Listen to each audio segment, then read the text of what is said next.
corporal quanto do próprio exercício. Então, a frequência cardíaca em ambientes quentes, durante a prática de exercício, sempre será maior do que em ambientes mais frios. E agora eu vou abordar um pouco a respeito da variabilidade da frequência cardíaca.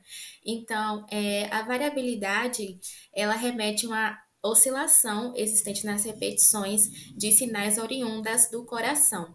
E ela pode ser verificada através de um exame que é o eletrocardiograma, né?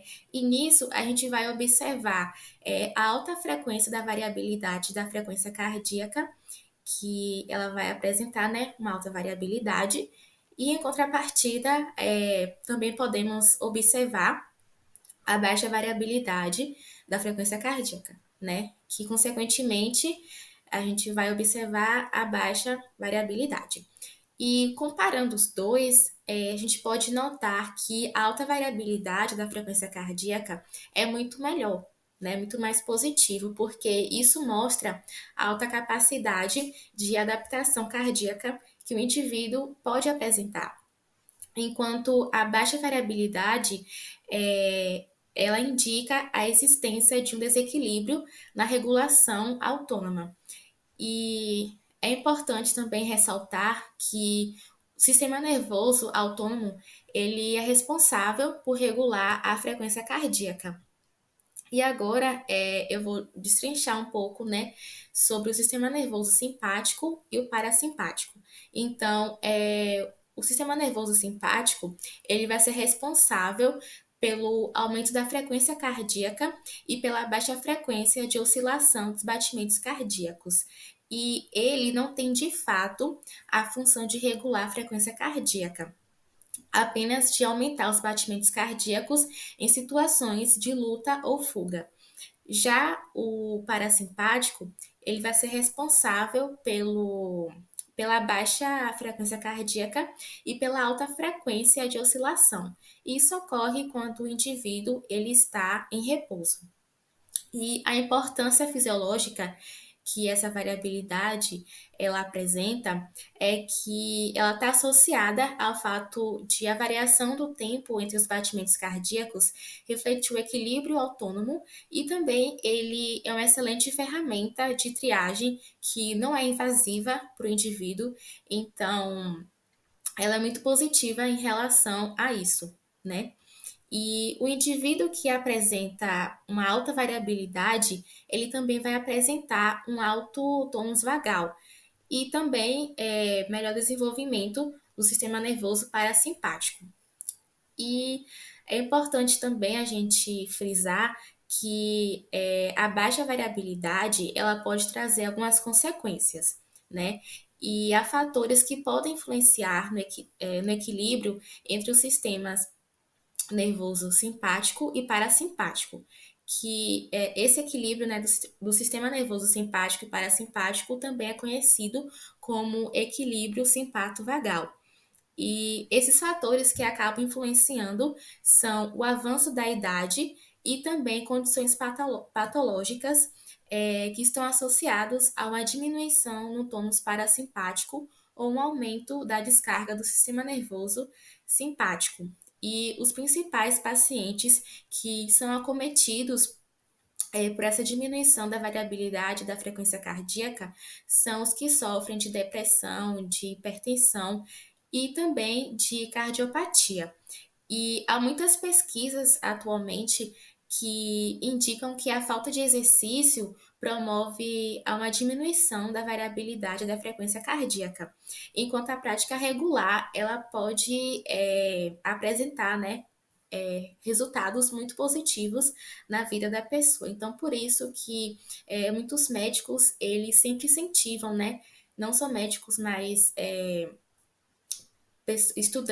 profissionais da área de saúde, né, em geral, incentivam que as pessoas sempre praticam exercício físico justamente por causa disso, né, para apresentarem uma variabilidade da frequência cardíaca normal, né, alta, e que a pessoa ela tenha uma vida mais saudável e sem complicações. Os mecanismos principais são a constrição das veias, que é a venoconstrição, que essa venoconstrição ela ocorre por meio de uma contração simpática reflexa na musculatura lisa, nas veias que drenam a musculatura esquelética, e a venoconstrição ela também aumenta o retorno venoso, ao diminuir a capacidade do volume das veias de armazenamento no sangue. A ação de bombeamento da musculatura esquelética em contração, que é denominada bomba muscular. Essa bomba muscular ela promove o transporte do sangue para o coração. E um exemplo é quando andamos, os nossos músculos da perna eles se contraem e relaxam rapidamente. Toda vez que esse músculo ele se contrai, ele comprime também as veias do sistema venoso profundo das pernas e promove também o transporte do sangue para o coração. Essa ação de bombeamento bombeadora do sistema respiratório, que é chamada de difusão respiratória, é o padrão rítmico da respiração, que atua como uma bomba mecânica. É um movimento também espontâneo dos gases, sem o uso de energia ou esforço por parte do corpo, e entre os alvéolos e os capilares dos pulmões. Pode passar.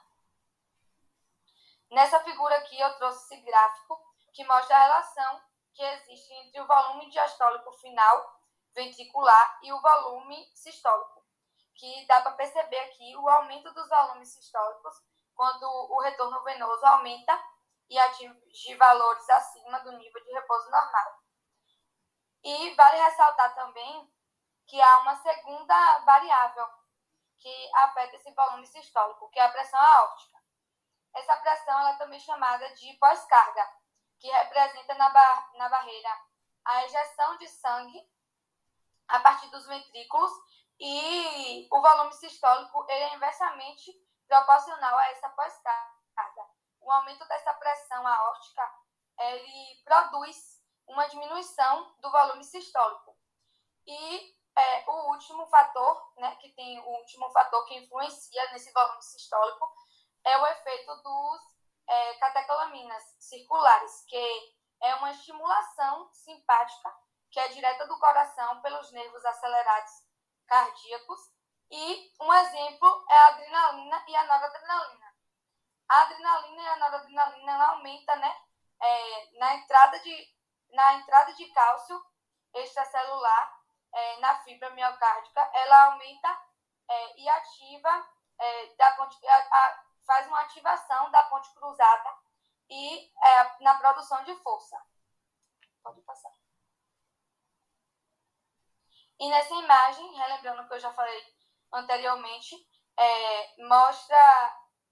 representa, na verdade, né, a contração dos músculos esqueléticos, que ajuda a bombear o sangue em direção ao nosso coração, mas o fechamento dessas válvulas venosas, né, ela impede de impulsionar o sangue para longe do coração.